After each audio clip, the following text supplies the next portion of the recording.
खुलुमबाय स्टुडियोआव आं उदांस्रि मुसाहारि बे समाव बिग ब्रेकिं आपडेट दिल्लीनि उनाव फिन आरोबाव गिख्रंथाव बमा बेरफ्रुनाय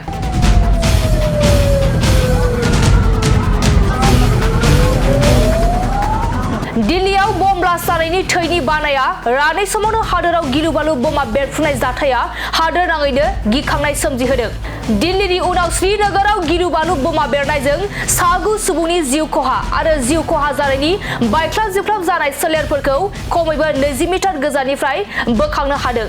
सुलुंनिफ्राय मिथिनाय बायदिब्ला सागु जिउ जोबनायजों लोगोसे सा 30 सोद्रोमाफोरा गाज्रि जोखोम जादों।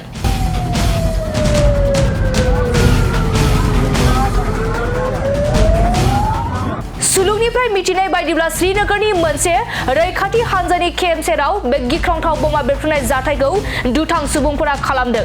थारैनो हादोराव राजखान्थिनि दावहाजों लोगोसे गुलि बारुदनि दावहायाबो थाद'नाय गैयै जागासिनो, जेराव गोदान दिल्लीनि लाल किल्लायाव पाकिस्ताननि उदखारिफोरा बमा बेरफ्रुहोनाया सा 13 जिउ जोबनायजों गोबां सुबुंनि जोखोम जादोंमोन। बिनि गाराय रानै समावनो हादोराव फिन बम ब्लास्टनि जाथाया हादोरनि सुबुंफोरखौ गिथावना खालामदों।